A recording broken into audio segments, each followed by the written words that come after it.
Yeah, that's right. Hey everyone, we are here for another check-in. We're about 2.5 weeks in, I think, around there. So we thought we'd share a little bit about how we're feeling and what we've been doing so far. As y'all know, I was traveling this past week for work, and um, it was a little challenging to stay on the diet. I expected it to be challenging, but it didn't prove impossible. I did have a couple of salads because there weren't really great options everywhere, so didn't perfectly stick to carnivore, but in general was pretty proud of that. And she stayed off of alcohol.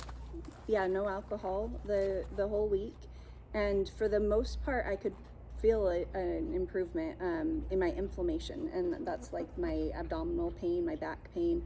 I felt a huge improvement. Didn't really see much of an improvement with my legs. My walking was still pretty tough and a lot of pain, and the tingly weird feeling that comes with MS in my legs, but a definite improvement in my my trunk.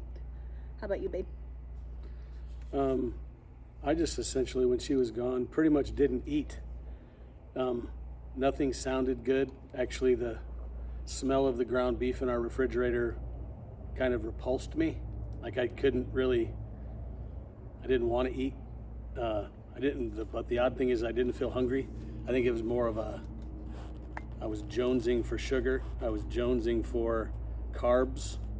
So I don't know if I had what was called the keto flu or if I just was detoxifying from sugar and carbs or whatnot. But I mean, the only thing I ate really is I felt so bad. I said I'm gonna get a pizza.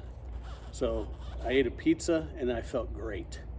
So if that didn't solidify that I was jonesing for carbs and sugar, which people just don't really identify that sugar is in pretty much everything, even though you don't taste it as being sweet.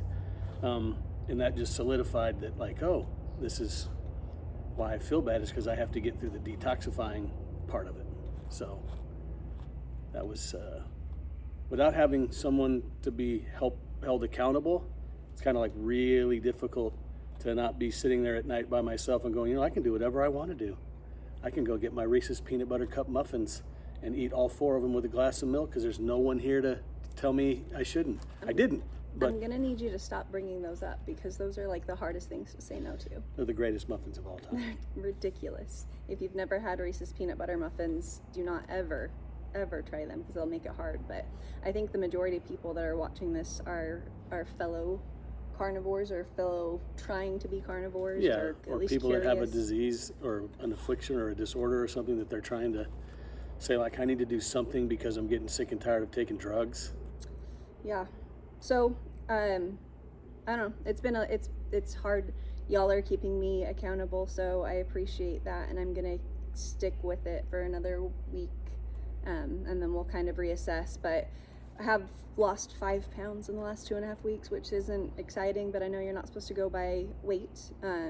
My measurements haven't gone down, so kind of discouraged from that perspective, but we'll keep marching along. That is odd that your measurements haven't changed, but you haven't been eating, poorly anymore. I don't know. Keep at it, I guess. I guess so. Plugging along. Less than 5 minutes today, but I guess we'll talk soon. Bye.